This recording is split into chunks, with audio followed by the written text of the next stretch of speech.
እንዴት ናችሁ? ሰላም ናችሁ ወይ? ሁሉ ሰላም።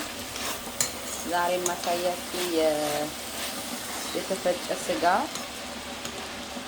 ለልጆች እንዴት ዙፕ ወይም እንደ ሾርባ መስራት እንዴት እንደምችል ነው አሳያችኋለሁ። የተፈጨ ስጋ ነው።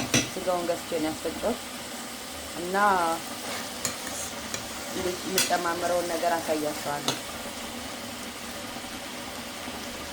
መጀመሪያ ይሄን እጨምራለሁ። ይሄ የሽላክ ዛነ ነው የሚባለው። ሽላክ ዛነ 30% ነው ውፍረቱ እና ይሄ ምን መሰላችሁ? ይሄ እንትን ሲል ምንድነው ቅቤ ይወጣዋል።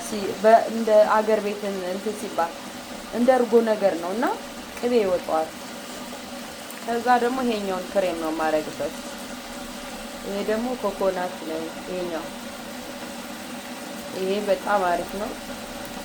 ይሄ ቆንጆ ነው። ከዛ ይሄኛውን ቲማቲም አረጋለሁ ማለት ነው። ይሄኛውን ቲማቲም ቢዮ ነው። በጣም ቆንጆ ነው። የራሱ እንደ ድልህ ነገር ነው። በጣም ቆንጆ ነው።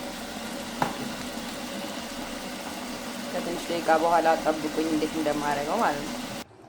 አያችሁት እንዴት እንደሚያምር። አሁን በጣም በቃ ሁሉ ነገር ጨማምሬበት አሁን የሚቀረው ትንሽ እንትን ይበልና ማለት ትንሽን ተክተክና ከዛ በኋላ አውጣዋለሁ ማለት ነው። ይህን ይመስላል። በጣም አሪፍ ነው ለልጆች። በዚህ ማለት በዳቦ በነጩ ዳቦ በጣም ቆንጆ ነው፣ ይወዱታል። እና ይሄ በቃ ብዙ ነገር አለው ማለት ነው። ቅቤ የራሱ እንትኑ ይሄ ወተት የሚመስለው ነገሩ እንትን ነው። ሽላክ ዛና የሚባለው በዚህ ሀገር ሽላክ ዛና ነው የሚባለው። እሱ ቅቤ ነው እንዳለ በቃ ማለት ይቻላል። ትንሽ ነው ዘይት የጨመርኩት፣ ግን ራሱ እንትን አለው ቅቤ አለው እና በጣም ነው የሚጥመው። በጣም ከትንሽ ደቂቃ በኋላ እንመለሳለን። አሁን ተመልሰናል። እንደምታዩት በጣም ተንተክትኳል። አሁን የሚያስፈልገው ምንድነው? ቅመም ጨምርበታለሁ። ይሄ ምንድነው የሚባለው? ይሄኛው ቅመም ይሄ ቁንዶ በርበሬ ጨውና ይሄኛው ምንድነው የሚባለው? ማለት ነጭ ሽንኩርት፣ ቀይ ሽንኩርት ምናምን ተደርጎ ተፈጭቶ የተጨመረ ነው። ከዛ ደግሞ ይሄኛው ይሄ ስጋ መጥበሻ ነው። ለቃና ማለት ደስ ይላል፣ ለሽታው ምናምን ነገር ጣም ይሰጠዋል። እሱን አሁን እጨምረዋለሁ። ከዛ ቶሎ አወጣዋለሁ ማለት ነው። ይሄኛው ደግሞ ናና ነው። ናናውን በጣም ቆንጆ ነው። እሱንም አሁንም ጨምረዋለሁ።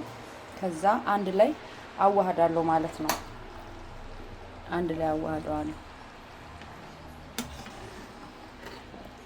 በጣም ነው የምጥነው። ሞክሩት፣ ሰርታችሁ ሞክሩት።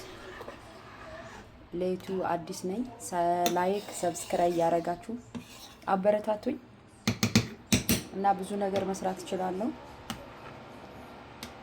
ለዛሬ ይሄን ይመስላል የሰራሁት ነገር ማለት ነው። አመሰግናለሁ። ቻው ቻው ቻው።